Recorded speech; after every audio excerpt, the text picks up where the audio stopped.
Hello everyone, जय श्री राम। आज का हमारा टॉपिक है सेवंथ हाउस, वीनस, हमारी पार्टनरशिप, मैरिज वाली पार्टनरशिप या तो रिलेशनशिप में भी जो लंबी पार्टनरशिप हमारी होती है। मतलब कि अगर हम पर्टिकुलर एक ही पर्सन के साथ लंबे टाइम से रिलेशनशिप में है और कुछ ज़्यादा ही हम रिलेशनशिप में इन्वॉल्व है, तो वो वाले relationship, life partner, business partner और सेवंथ हाउस हमारा पब्लिक हमें किस नज़रिए से देखती है वो भी है। सो हम step by step each and every point discuss करते जाएंगे और उसके साथ लगन को, काल पुरुष को, आपकी कुंडली को कैसे आप अलाइन करना है वो भी हम सीखते जाएंगे। Right, so let's start. But yes, अगर आपको मेरे वीडियो अच्छे लगते हैं और अभी तक आपने लाइक, शेयर और सब्सक्राइब नहीं किया है तो सब्सक्राइब एंड बेल आइकन दबा दो, ताकि और भी जो अपडेट वीडियो है वो आपको रेगुलर बेस पे मिलते रहे। और अगर ऑलरेडी आपने सब्सक्राइब कर दिया है तो thank you for that. Right, so let's start today's video. अब देखो, सेवंथ हाउस ऑलवेज इंपॉर्टेंट है। राइट, सेवंथ हाउस हमारे लिए ऑलवेज इंपॉर्टेंट रहा है। क्यों? क्योंकि सेवंथ हाउस वो चीज़ है, मतलब कि देखो, लगन मैं खुद हूँ। राइट, और सेवंथ हाउस क्या है कि मुझे पब्लिक किस तरह से देखती है, क्योंकि सेवंथ हाउस में जो प्लैनेट बैठे हैं अकॉर्डिंग टू दैट पब्लिक मुझे वो समझती है। क्योंकि काफ़ी बार हमने देखा है कि देखो, मैं एक अलग पर्सन हूँ। Right, like that. अगर मैं अपने लिए बात करूँ तो भी लाइक दैट कि मेरे बच्चे मुझे अलग नज़रिए से देखते होंगे, मेरा पेरेंट्स के लिए मैं एक अलग पर्सनालिटी बिलोंग करती होगी, for my husband something else, for my client I am something else. Right, so different different नज़रिया हो सकता है, लेकिन ऑल ओवर मैं आपको वन मेजर में जजमेंट करूँ तो मोस्ट प्रोबेबली लोग आपको जिस तरह से जानते हैं वो होता है आपका सेवंथ हाउस। और वहाँ पे जो प्लैनेट है that is very important for you, क्योंकि आप खुद एक अलग हो सकते हो, लेकिन आउटर जो समाज है, आपका जो सामने वाला जो पार्टनर है, वो पार्टनर मतलब not a life partner, every, right, every जो आपके सामने जो बैठा है पर्सन, वो शायद आपको किस तरह से जज करता है all over in a public very large scale पे। राइट, तो वो है सेवंथ हाउस। और अब आप समझ गए कि यहाँ पे हम जो बात कर रहे हैं वो एक बड़ा ही ग्रुप हो गया। राइट, तो अब समझ लो कि वहाँ पे आप ये चाहो कि 100% अप्रिशिएशन मिले, ये नहीं हो सकता है। कुछ ना कुछ तो उसमें कमियां निकलेगी, क्योंकि अब आप अपने सामने not only wife, not only my children, एक बहुत ही बड़ा जो मास है वो वहाँ पे रख दिया कि ऑल ओवर द वर्ल्ड के जो पीपल है जो मुझे किस तरह से जज करते हैं। अब देखो, नॉर्मल कंडीशन में भी देखो, चाहे कितना भी बड़ा स्पिरिचुअल गुरु हो, कितना भी बड़ा एक्टर हो, कितना भी सक्सेसफुल बिजनेसमैन हो, राइट, आप सोशल मीडिया पे जाओ, आपको कितने सारे अच्छे कमेंट्स है वो उस पर मिल जाएंगे, लेकिन क्या वहाँ पे 100% अच्छी अच्छी बातें ही होगी? नहीं, वहाँ पे कुछ ना कुछ बुरा भी होगा ही होगा। राइट, तो कभी भी आप सेवंथ हाउस से 100% अप्रिशिएशन, अच्छी बातों की जो एक्सपेक्टेशन है, आपकी जो इच्छा है, वो कभी भी पूर्ति नहीं होगी। राइट, सबसे पहले आपको खुद को अंडरस्टैंड करना रहेगा, आपके लगन को अंडरस्टैंड करना रहेगा। जब तक आप खुद को अंडरस्टैंड नहीं करोगे, खुद के अंदर आप सेटिस्फाई नहीं हो, तो पब्लिक से तो आप कभी भी 100% अप्रिशिएशन, मुझे समझो, ये आपकी जो इच्छा है वो कभी भी फुलफिल नहीं होगी। राइट, सो फर्स्ट लेसन यही है कि हमें अपने अंदर आत्मविश्वास रखना है, खुद को समझना है, खुद पे वर्क करना है। राइट, बाद में दूसरों की बात आती है और वहाँ से भी हम 100% कोई हमें समझे ये एक्सपेक्टेशन नहीं रखना है, अदरवाइज हम दुखी हो गए। और जो मैच्योर है, राइट, उन लोगों की बात अलग है, लेकिन जो आज के जनरेशन के पीपल है, टीनेज है, कॉलेज ऑन गोइंग है, उसके अंदर सबसे बड़ी प्रॉब्लम क्या है कि आजकल हम इंस्टाग्राम पे, फेसबुक पे, राइट, जो भी सोशल मीडिया है, वहाँ पे उन लोगों का ये एंगल होता है कि अप्रिशिएशन मिले, लाइक दैट कि मेरी फोटो कितने लाइक मिले, कितने लोगों ने देखा, राइट, क्या क्या कमेंट किया, अच्छा कमेंट किया। तो ये सारी चीज़ें वो अपने दिमाग पे ज़्यादा हावी होने देते हैं और यही रीज़न बन जाता है कि फिर अगर वहाँ पे हमारा सोशल मीडिया अच्छा नहीं है तो हम डिप्रेशन में चले जाते हैं। और most of the time appreciation लेने के चक्कर में हम अपनी सारी बातें हैं वो सोशल मीडिया प्लेटफॉर्म पर रख देते हैं, राइट। और रख देने से क्या होगा कि हमारा जो सीक्रेट होना चाहिए, मतलब कि हमारी जो पर्सनल लाइफ होनी चाहिए, वो आपने पब्लिक बना दी। और फिर हम ये चाहते हैं कि वहाँ से सब मुझे अच्छे अच्छे कमेंट मिले, अच्छी लाइक मिले, तो वो पॉसिबल नहीं होगा, राइट। सो पहले अपने आप को समझो, बाद में 7th हाउस से डील करो। सेम रूल्स लगेगा, पहले अपने आप को समझो, बाद में आप मैरिज की ओर आगे बढ़ो, राइट। अब आप समझ गए 7th हाउस में कोई भी प्लैनेट होगा वो अच्छा काम नहीं करेगा। अच्छा है कि आपका 7th हाउस खाली हो, राइट। 7th हाउस में कोई भी प्लैनेट अच्छा काम नहीं करेगा। लाइक दैट कि मान लो कि 7th हाउस में आपका बुध है, राइट, है तो ये सौम्य प्लैनेट, लेकिन अब दिमाग वहां पे ज्यादा चल गया। जब आप किसी के साथ लंबी पार्टनरशिप करना चाहते हो तो अगर दिमाग को ला दिया तो कंफ्यूजन ही रहेगा, क्योंकि यहाँ पे थोड़ा सा एडजस्टमेंट चाहिए, कॉम्प्रोमाइज चाहिए, फीलिंग्स चाहिए। अब यहाँ पे आपने बुध को ला दिया, अब ये कैलकुलेटिव माइंड है, दिमाग से सोचता है, तो ये भी कहीं ना कहीं आपकी जो लंबी पार्टनरशिप है किसी के भी साथ, वहाँ पे ये थोड़ा सा डिप्लोमेटिक सीनेरियो है वो क्रिएट कर सकता है। मान लो कि आपने चंद्रमा रख दिया, तो चंद्रमा तो खुद ही इतना अप एंड डाउन है, राइट। आप कुछ ना कुछ मिसिंग करोगी। एक दिन आपका अच्छा जाएगा, आज लगेगा कि हाँ आज मुझे सबसे अप्रिशिएशन मिला, सबने काफ़ी अच्छा बोला, और आपकी एक्सपेक्टेशन है वो हाई होगी क्योंकि सामने से आपको अप्रिशिएशन मिलने लगा। लेकिन फुल मुंडे है तो 9 मुंडे आना ही है, मतलब कि पूनम है तो अमावस्या तो आनी ही है, तो फिर आप वहाँ पे दुखी हो जाओगी। गुरु है, अगर आपके 7th हाउस में गुरु है तो आपको लगेगा कि हाँ मुझ पे काफ़ी सारी रिस्पॉन्सिबिलिटियाँ हैं, मैं इस मैरिज लाइफ देखो आपकी सस्टेन तो कर जाएगी, सर्वाइव तो कर जाएगी, लेकिन आप खुद ये महसूस करोगे कि मैं बंधा हुआ हूँ, राइट। अगर 7th हाउस में शनि है तो आपको लगेगा कि मैरिज तो हो गई, राइट, लेकिन सामने वाला जो मुझे स्पाउस मिलना चाहिए था उसकी जगह मुझे एक फादरली फिगर मिल गया। तो ये जो आपके अंदर जो फीलिंग्स है वो ऑलवेज बनी रहेगी। तो यहाँ पे ऑन एन एवरेज कोई प्लानिट अच्छा काम नहीं करता है। अगर सूर्य है तो ऑलरेडी वो एक हॉट प्लानट है, और ईगो वाले जो इश्यू है वो यहाँ पे बढ़ जाएंगे। अगर मंगल है तो ये भी एक हॉट प्लानट है, झगड़ा है, आक्रामकता है, उग्र नेचर है, वो बढ़ जाएगा। और हाँ यहाँ पे अगर मंगल है, कंपटीशन आपने इन ए फेयर कंडीशन ले लिया तो दैट्स गुड, राइट। एक दूसरे को एनकरेज किया, मतलब कि यहाँ पे अच्छी राशि में है, लगन के साथ अच्छे संबंध बनाए है, तो ये अच्छा हो सकता है। अदरवाइज अगर यहाँ बैठा मंगल खराब है तो आप अपने पार्टनर के साथ ही just like a competition atmosphere create करोगे, राइट। उसका प्रमोशन हो गया, मेरा नहीं हुआ, उसका ग्रोथ हो गया, मेरा नहीं हुआ, उसको बॉस अच्छी तरह से रखता है, मुझे अच्छी तरह से नहीं रखता है, उसको वर्क कम है, मुझे ज़्यादा है, स्टाफ मेंबर्स का जो कोऑपरेशन है उसको ज़्यादा मिल रहा है, मतलब कि हर एक चीज़ में आप वहाँ पे कंपटीशन लाओगे, राइट। जो भी मैरिज लाइफ या जो 7th हाउस के रिगार्डिंग हम जो समझते हैं वो यहाँ पे सही नहीं हुआ। तो मतलब 7th हाउस खाली हो वो हमारे लिए ज़्यादा अच्छा रहेगा। और सबसे बड़ी बात तो मैं आपको जो बताना चाहती हूँ वो ये है कि अपने आप को समझो, आप ही अपने आप को वैल्यू दो। दूसरों से जो आपकी एक्सपेक्टेशन है, आपकी इच्छा है, वो कम रखो, राइट। दूसरे लोग आपको समझेंगे, अप्रिशिएशन करेंगे, आई एग्री, लेकिन पहले खुद समझो और वहाँ की जो एक्सपेक्टेशन है उसको आप 20-30% रेशियो काउंट करो, तभी आप खुश रह पाओगे।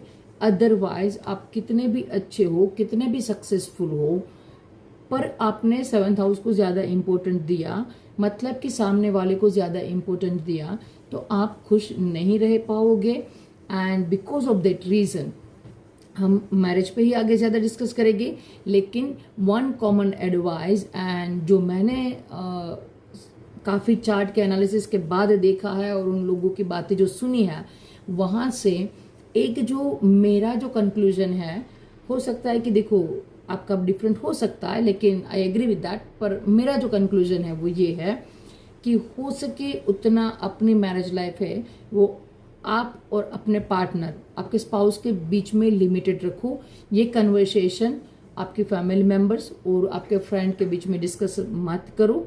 और आप जो कोई भी फोटो वीडियोस, जो कोई भी सोशल मीडिया प्लेटफॉर्म पे आप शेयर करते हो, उसमें भी 2 बार सोच के शेयर करो। जितना हो सके आपकी जो पर्सनल मैरिज लाइफ है, आपके रिलेशनशिप की लाइफ है, वो सीक्रेट रहनी चाहिए। क्यों, वो हम आगे देखेंगे। उसका भी एस्ट्रोलॉजिकल रीजन है, वो मैं आपको समझाऊंगी। ऐसा नहीं है कि मैं ओनली आपको ये बातें बोल रही हूँ, उसका जो एस्ट्रोलॉजिकल रीजन है वो भी आगे हम पढ़ेंगे कि क्यों हमें अपनी मैरिज लाइफ है, अपनी पर्सनल लाइफ है, ये डिस्कस नहीं करनी चाहिए, राइट। तो सबसे बड़ी बात, 7th हाउस में कोई भी प्लैनेट अच्छा नहीं होता है। हमें खुद ही अपना जो एनर्जी है वो बैलेंस करना है। देन उसके बाद ही हम मैरिज, रिलेशनशिप और किसी के साथ जुड़ने की जो बात है वो सोच सकते हैं। और अगर हमने सामने वाले से 100% अप्रिसिएशन के लिए हम चाहते हैं कि सामने वाला हमें समझे, हमारी तारीफ करे, हमारे लिए अच्छा अच्छा बोले, हो सकता है। लेकिन उसके लिए फिर क्या होगा कि आपकी जो खुशी है, राइट, वो 100% डिस्ट्रॉय हो जाएगी, आप खुश नहीं रह पाओगे। और एक जो सिंपल फॉर्मूला है कि अगर आप सभी को खुश रखने के लिए गए तो फिर आपका जो इनर हैप्पीनेस है ना वो डिस्ट्रॉय हो जाएगा, क्योंकि आपने पूरा दिन यही सोच के बिताया, ओके सामने वाला क्या कहेगा, राइट, ये क्या कहेगा, वो क्या कहेगा, मैं कपड़े ऐसे ही पहनूं कि सामने वाले को अच्छे लगने चाहिए, बोलूं वैसा भी जो सामने वाला चाहता है, मेरा बिहेवियर ऐसा होना चाहिए, मेरी जॉब ऐसी होनी चाहिए जो मुझे पसंद नहीं है, राइट, लेकिन समाज में एक रुतबा होना चाहिए। तो आप 7th हाउस के लिए ही सब कुछ कर रहे हो। तो 7th हाउस से जो अपोजिट है, मतलब कि आप खुद हो, आप अपना अस्तित्व तो भूल गए, तो ये नहीं होना चाहिए। शॉर्ट टर्म के लिए ये आपको अच्छा लगेगा, लेकिन काफ़ी टाइम के बाद आप ये बोल सकते हो कि आई एम नॉट सेटिस्फाइड, मैंने अपने लिए तो कुछ भी नहीं किया। अब देखो, मैरिज की अगर हम बात करें तो 7th हाउस में मैंने बोला कोई प्लैनेट अच्छा नहीं होता है। और अगर आप मैरिज में जाना चाहते हो, और ये भी देखो कि मैरिज मतलब 7th हाउस, या आप दुनिया के साथ जुड़े हो, राइट। मैरिज तो फिर भी एक ऑप्शनल हम बोल सकते हैं थोड़ा सा। हालांकि हमारी इंडिया और जो हमारी संस्कृति है उसमें आज भी most of the time marriage necessary count होता है, लेकिन फिर भी वो तो तब की बात है कि जब हम मैरिज करेंगे, राइट। अदरवाइज हमारी जो सामने वाली पार्टी है उससे तो हमें डील करना ही होगा, क्योंकि हम एक सामाजिक प्राणी है और हमारा अस्तित्व दूसरों के साथ ही है, राइट। अकेले आप अपनी लाइफ नहीं बिता पाओगे, आपको किसी न किसी के साथ तो डील करना ही रहेगा। तो ये क्या है कि जब आप किसी और पर्सन के साथ आप डील करते हो, या तो आप मैरिज के लिए चाहते हो, तब सबसे ज्यादा क्या देखना है कि आपका गुरु और शनि, हम 7th हाउस और 7th हाउस के लॉर्ड कहाँ पे बैठे हैं, कौन सी राशि में बैठे हैं, ये सारी बातें तो मैरिज के लिए देखते ही है। लेकिन देखो, शुक्र से भी ऊपर हमें जो देखना है वो है आपका गुरु और शनि। क्यों गुरु और शनि? क्योंकि गुरु ये दिखाता है कि आपके अंदर नॉलेज कितना है और आपकी जो सहनशीलता है, राइट, आपकी जो कैपेसिटी है दूसरों को अंडरस्टैंड करने की, आपकी जो रिस्पॉन्सिबिलिटी लेने की जो कैपेसिटी है वो कितना है। और शनि ये दिखाता है कि आपके अंदर पैशन कितना है, कितना लंबा आप सस्टेन कर पाओगे, राइट। और आप समझ सकते हो कि मैरिज लाइफ यही तो है। मैरिज लाइफ क्या है? तो जितना आप रिस्पॉन्सिबिलिटी ले पाओगे, जितना आपके अंदर अंडरस्टैंडिंग पावर होगा, तो ही आपकी मैरिज लाइफ चल पाएगी, राइट। अदरवाइज आपकी मैरिज लाइफ है वो यहाँ पे सस्टेन नहीं कर पाएगी। तो शुक्र अच्छा हो, लेकिन उसके साथ गुरु और शनि का भी चार्ट के अंदर अच्छा होना जरूरी है। और दैट्स वाई देखो, काफी बार हम बोलते हैं कि ओके 7th हाउस में क्रूर प्लैनेट है, लेकिन अगर वहां पे गुरु का दृष्टि आ गया, राइट, तो हम बोलते हैं कि हाँ मैरिज लाइफ में अनबन चलेगी, झगड़ा होने की पॉसिबिलिटी है, लेकिन यहाँ पे गुरु का दृष्टि है तो ये मैरिज है वो सरवाइव कर जाएगी, राइट। तो हमें गुरु अच्छा चाहिए। शनि भी देखो थोड़ा सा ड्राई प्लैनेट है मैरिज के रिगार्डिंग, लेकिन यहाँ पे सहनशीलता है वो बढ़ा देगा, दूसरों को अंडरस्टैंड करने की जो कैपेसिटी है वो बढ़ा देगा। तो अगर वो वेल प्लेस्ड है, अच्छी तरह से है, तो ये भी लंबा जो आपका रिश्ता है, दूसरों को जो अंडरस्टैंड करने की जो आपकी कैपेसिटी है वो यहाँ पे वो बढ़ा देता है। अदरवाइज अगर 7th हाउस में शनि मंगल हो, सूर्य शनि हो, शनि केतु हो, सूर्य राहु हो, ये सारे कॉम्बिनेशन हो, तो ये मैरिज लाइफ को खराब कर सकते हैं। क्यों ये मैरिज लाइफ को खराब कर सकते हैं? क्योंकि देखो, मैंने जो मोस्ट प्रोबेबली आपको युति बताई, शनि मंगल, सूर्य शनि, शनि केतु, यहाँ पे आपका 7th हाउस भी खराब हुआ क्योंकि 7th हाउस में ये युति है, और साथ में ये जो सारे कंजक्शन मैंने बताइए वो शनि के साथ है। तो अब तो आपने आपका शनि भी डिस्ट्रॉय कर दिया, 7th हाउस भी डिस्ट्रॉय कर दिया, राइट। तो अब यहाँ पे मैरिज लाइफ में दिक्कत आने की जो पॉसिबिलिटी है वो बढ़ गई। लेकिन कहीं से भी गुरु का दृष्टि आ गया, गुरु का कनेक्शन हो गया, तो ये मैरिज लाइफ सर्वाइव कर जाएगी, राइट। सो हमें देखना है कि सबसे पहले हमने क्या सीखा, 7th हाउस खाली हो, अच्छा है, क्रूर प्लानेट नहीं होने चाहिए, ओके, हो गए क्रूर प्लानेट, राइट। अब यहाँ पे गुरु का दृष्टि हो जाए, शनि का संबंध हो जाए, लेकिन अच्छी तरह से हो जाए, तो ये मैरिज लाइफ है वो सरवाइव कर जाएगी, राइट। अब दूसरी बात देखो, अब हम मैरिज पे आते हैं, राइट। पहले हमने देखा कि 7th हाउस है वो हमारी सामने वाली है, हमारा डेली लाइफ है, हम जिससे डील करते हैं वो है।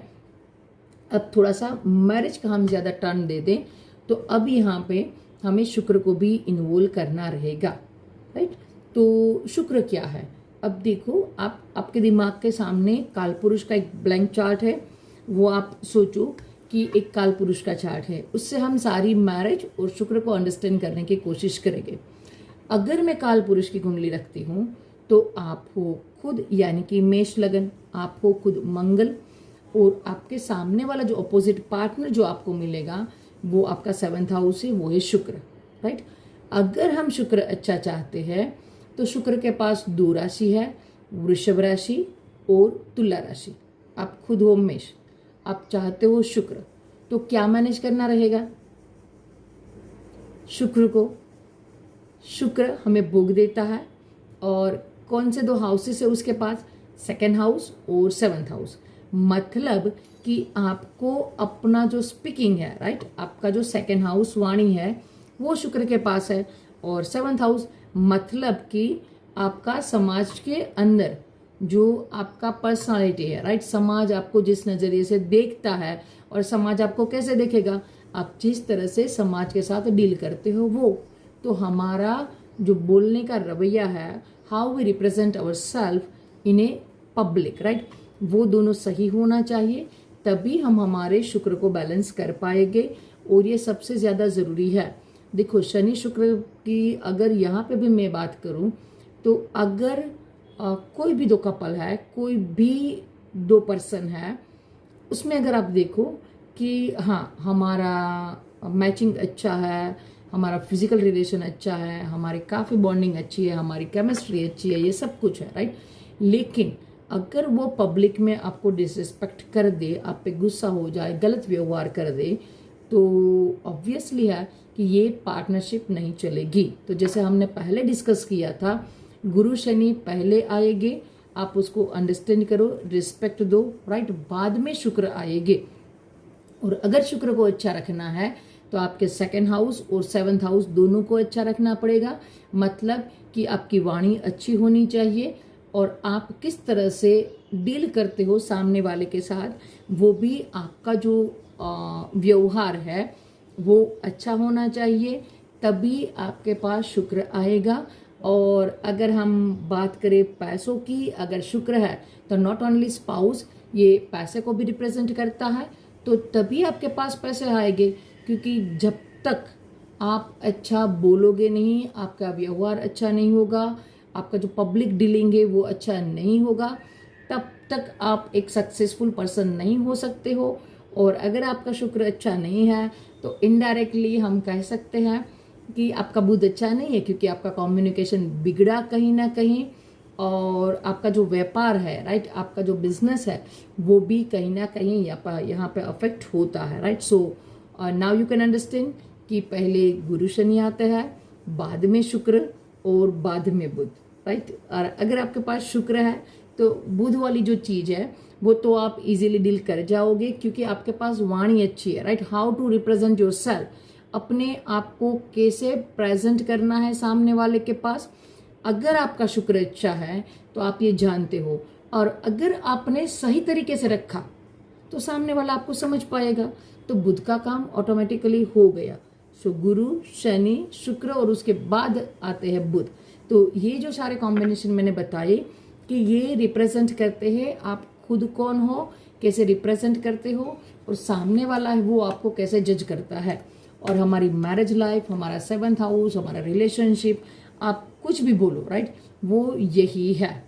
अब थोड़ा सा मैरिज की ओर ज्यादा हम फाइन ट्यून की ओर बढ़े कि पहले हमने ऑल ओवर सिनेरियो देखा, बाद में मैरिज पे और शुक्र पे हमने फोकस किया। अब उस पर भी ज्यादा आगे जाओ कि जब हमें बर्थ मिलता है, राइट, तो आपको मालूम है, अगर आप एस्ट्रोलॉजी में थोड़ा सा डीप हो तो आप जानते हो कि शनि 2.5 ईयर्स में बदलता है, राइट, गुरु 13 महीने में बदलता है। सबका एक अलग अलग पॉइंट ऑफ व्यू है, राइट, लेकिन उसका एक ड्यूरेशन है, उसकी जो गति है वो सारी चीजें हैं। लेकिन चंद्रमा 2 दिन 6 घंटे में बदल जाता है, और सबसे जो फास्ट मूविंग प्लानेट है, प्लानेट नहीं, सबसे जो फास्ट में बदल जाता है वो है हमारा लगन, राइट। तो हो सकता है कि एक ही दिन में जितने लोगों का जन्म है, अगर चंद्रमा नहीं बदल रहा हो, क्योंकि चंद्रमा 2 दिन के बाद बदलता है, 2 दिन 6 घंटे के बाद, तो एक दिन में जितना बच्चों का जन्म होगा उन सभी के चार्ट में मोस्ट ऑफ द प्लैनेट तो सेम रहेंगे। क्योंकि आज शुक्र वृषभ राशि में है तो आज भी वो वृषभ राशि में रहेगा, कल भी हो सकता है वृषभ राशि में हो, राइट। उसके मूव हो जाने की पॉसिबिलिटी कम है। जो सबसे फास्ट बदल जाता है वो क्या है? लगन। क्योंकि लगन ईच एंड एवरी 2 घंटों में लगन हमारा बदल जाता है। तो सबसे ज्यादा इंपॉर्टेंट है कि आपका लगन कौन सा है। जिस तरह से आपको लगन मिलेगा उसी तरह से आपके 7th हाउस में राशि आएगी, राइट। क्योंकि अगर मान लो कि मेरा लगन मेष है तो सामने मुझे तुला राशि मिलेगी। अगर मेरा लगन वृषभ है तो मुझे सामने स्कॉर्पियो यानी कि वृश्चिक राशि मिलेगी। तो आपका लगन है वो आपकी most of the entire life है वो डिसाइड करता है। हाँ, फाइन ट्यूनिंग है वो उसमें प्लानेट सारे मूवमेंट होने के बाद आएगी, लेकिन मोटा मोटा जो मैप है वो यहाँ पे बाहर आ गया कि मैं कैसा हूँ, मेरे ऑपोजिट एनर्जी कैसे मिलेगी, राइट, मैं किसको ज़्यादा इंपॉर्टेंस दूंगा, और मैंने पोर्टफोलियो कहाँ पे डिवाइड किए हैं, मतलब कि मेरा करियर में पोर्टफोलियो में मेरे कौन सी राशि आई, मेरे 7th हाउस में कौन सी राशि आई। तो ये सारा पोर्टफोलियो यहाँ पे डिवाइड हो जाता है। अब बात आती है राशि की, क्योंकि मोस्ट ऑफ द टाइम हम लगन लॉर्ड इन 8th हाउस, 7th हाउस का लॉर्ड इन 2nd हाउस, ये सारी चीजें तो देख लेते हैं, राइट। लेकिन वहां पे फाइन ट्यून करने के लिए अब आपको राशि को पकड़ना होगा कि मेरा 7th हाउस का लॉर्ड 2nd में गया, लेकिन वहां पे राशि कौन सी है ये ज्यादा मैटर करता है। क्योंकि देखो ये तो मेष लगन वालों में भी ये हो सकता है कि 7th हाउस लॉर्ड इन 2nd हाउस, वृषभ के लिए भी यही होगा। तो क्या दोनों का प्रेडिक्शन सेम जाएगा? नो, सेम प्रिडिक्शन होगा, लेकिन फाइन ट्यून करने के लिए वहां पे आपको राशि देखनी रहेगी, राइट। सो अगर हम थोड़ा सा और मैरिज में डीप में जाए तो जब आप मैरिज के रिगार्डिंग देखते हो तो ऑलवेज 1st हाउस आप खुद हो, 7th हाउस आपकी ऑपोजिट राशि है, राइट। जब 1st हाउस और 7th हाउस की एनर्जी मैच होती है तो ये है हमारी मैरिज, हमारा रिलेशनशिप। उसको हम कैसे डील करेंगे, राइट, वो हमें अच्छी तरह से देखना रहेगा। आई होप कि यहाँ तक आपको अंडरस्टैंड हुआ हो, राइट। अगर नहीं अंडरस्टैंड हुआ हो तो आप दोबारा देखो और अंडरस्टैंड करो।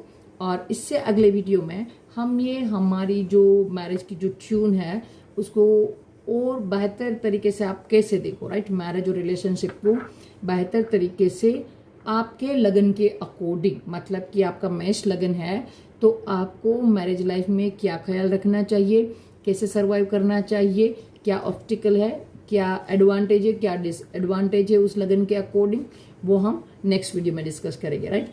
आई थिंक यहाँ पे आपको 7th हाउस, रिलेशनशिप, मैरिज, और कैसे हमें पब्लिक में अपनी मैरिज लाइफ रखनी है, ये आप यहाँ से अंडरस्टैंड कर पाए हो, राइट। सो मिलते हैं अगले वीडियो में पार्ट 2 में, जहाँ पे हम ईच एंड एवरी असेंडेंट के बारे में सीखेंगे कि वो आपको क्या कहना चाहता है about your marriage life, about your relation, and about the public dealing, right? So thank you for watching me.